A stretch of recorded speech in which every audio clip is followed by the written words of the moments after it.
An NBA insider is projecting some major moves for this Toronto Raptors team, as the Raptors have invested a ton in their current crop of players with an extremely high payroll and now higher expectations going into next year. Now, myself and a lot of Raptors fans are excited about this team going into next season being back in the hunt, back in the mix to make a playoff push, but there are some concerns about the actual price tag of this current roster, and it's led to a lot of reports over the course of the summer, including some new ones in regards to the Raptors having to make moves in order to adjust their current cap sheet. And frankly, there's a lot of discussions now with the offseason, all of the signings really put into place about where the Raptors are at in their current cap situation and what ownership has directly come out and said on their philosophy of this current situation. So we're going to break down what these new reports are saying, where the Raptors currently stand in terms of the tax implications of all their players, and what we can expect from this Raptors team that still is yet to hire a president of basketball operations. So lots of stuff to break down in this video. Folks, apologies, my voice sounds a little bit crazy, and the lack of uploads as of late. We have a lot of fires out here in Newfoundland. The air is not as fresh as I'm used to being, and going out for runs has completely just ruined my throat, ruined my voice. So we're back on the mend here now, but apologies for the lack of uploads as of late. But we're back in the mix, and the Raptors have some new reports coming out on the situation. So let's dive into what's actually happening, because the Toronto Raptors are in an interesting spot regards to their cap situation, right? You have Scottie Barnes, Brandon Ingram, Immanuel Quickley, RJ Barrett, Jakob Poeltl. This core group of guys are making a lot of money up front in terms of the salary. And, the depth chart on this team is very, very exciting, intriguing heading into next year. And frankly, I'm just optimistic about how this team can perform out there in a wide open Eastern Conference with the five guys we just mentioned, and the depth on this roster. Again, as a shed head, as a guy who loves Gradey Dick, Jacoby Walter, Ochai Agbaji, Jamison Battle, heck, even AJ Lawson out there on the wings, Elijah Martin, all guys that I think could be impactful out there at the guard positions. And then in our front court, I don't think we're as light as a lot of people are talking about. Of course, CMB, our newest first round acquisition, is has some high upside, has some high expectations, but Mamu should be a solid backup center. Sean Shea, we'll see how he develops. We'll see if Mobo can actually get some minutes. And if our front court is a little bit lighter, we know Scottie Barnes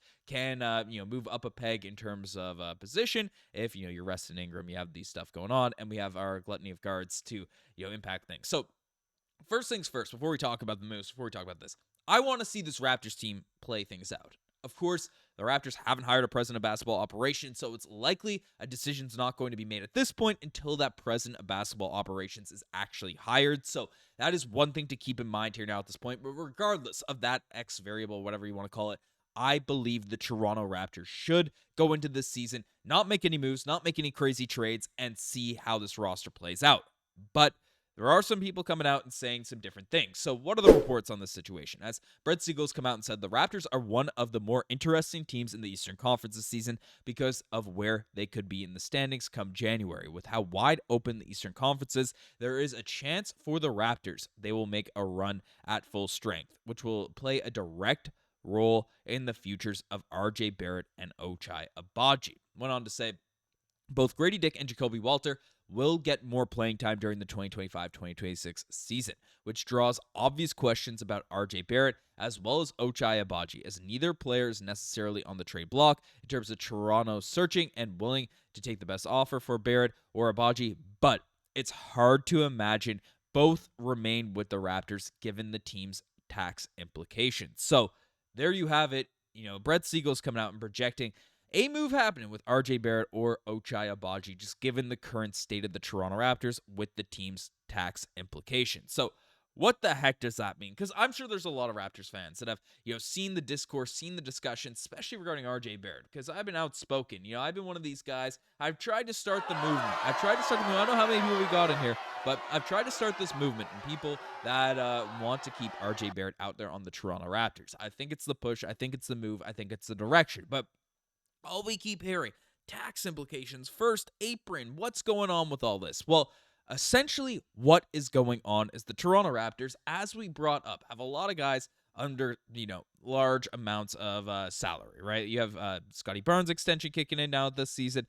Brandon Ingram just signed close to a $40 million per year deal. IQ, RJ Barrett, big money. big money invested, especially into your top five. And that has led the Toronto Raptors to essentially be over the tax. So they are currently over the luxury tax in terms of, their total cap for this team. So what the heck does that mean? That essentially means that when you cross that tax threshold, the Toronto Raptors ownership has to pay what's called a luxury tax, pay extra money in order to every dollar you're over the luxury tax, you have to pay extra bread out there at that point in terms of, keeping your roster together. Now, the luxury tax doesn't have crazy implications in regards to the team's ability to maneuver and do different things for this team, but the Raptors organization rarely goes into the tax. Now, Masai, before he left, came out and said that, in regards to whether or not the luxury tax are going to be calculated this season, whatever, in terms of will the Raptors end up paying it? He says, I think it depends on the kind of talent that we have on the team and kind of the players that you have on the team. We'll see how the draft goes and where we are. I think ownership is fine with it depending on the type of talent we have with the team. So, essentially what Masai said before, of course, Masai Ujiri is no longer here, but ownership is fine with going into the tax, being in the tax, which they currently are here now at this point. Of course, it gets calculated at the end of the season. They are fine with it as long as there is talent out here on the roster. So that's what Masai came out and directly as, the mouthpiece to ownership. I would argue that this team is very, very talented in terms of, what we're looking at in terms of depth, in terms of upper tier talent. But of course, the only way to actually judge that is right now whether or not they're going to be healthy enough to be competitive and what the actual win total is, especially come January when you can make these decisions regarding the, tax implications of all of these players and everything like that. But where things get really tricky and confusing is the first apron, because the first apron does not come into effect until a team reaches the $95 million on their payroll. Second apron is set at approximately $207 million and, $17.8 million increase from last year. So that is coming from on this end, in terms of the first apron, all that stuff. The breakdown. What happens when you cross the first apron? Because the Raptors are getting very uncomfortably close to these aprons here now at this point. As if the team loses access to their sign-in trades, they can't sign waived players with a salary above the mid-level exception, and when trading, teams can't use more than 100% in salary matching with the trade. So it gives you a lot less flexibility in terms of being able to make moves to construct your roster and do these different things. And then we aren't getting close to the second apron, but you lose a lot of privileges when you cross the second apron. So that's just basically how much your team is paying. Now, essentially, Toronto Raptors here right now, if you include, so why is this number different? This number in terms of total cap space allocations, why is this number different than the tax number? Well, the thing that's going on with the Toronto Raptors right now is you could see out there in those three columns and the third to the side, there's some unlikely incentives that players in the Toronto Raptors that are unlikely to achieve, they count towards the Toronto Raptors books. And specifically for the first apron and how things are measured. It doesn't get applied if they don't end up happening, but essentially they do get counted throughout the season in terms of flexibility, in terms of moves, in terms of all that. So the Raptors are brushing uncomfortably close to that first apron, and that's where things get a little bit more spicy, a little bit more dicey in terms of moves having to happen. So going back to this report, going back to what Brett Siegel said, Ochai Agbaji, a guy averaged 10 points per game, 4 rebounds, 1.5 assists, shot 40% of the three-point line, 41% of corner threes, 25 years old, elite defender. He is not a player that it makes sense to really trade away for a young Toronto Raptors team that could use some really effective three-point shooting role players out there on a winning squad. Ochai Agbaji doesn't make a ton of sense to deal. He's also on very much a more team-friendly contract than, an RJ Barrett. You can see around that $6 million per year range. So it's a guy that I don't want to see traded. And, of course, my guy RJ Barrett, who I've been outspoken about, who I don't want to see dealt, averaged 21, 6, and 5 last season. But he is a guy that is more expensive than Ochai Agbaji. Is very easy to trade away and, get off of money because he's still a very, very productive player. There'd be a lot of teams that are interested in bringing in RJ Barrett.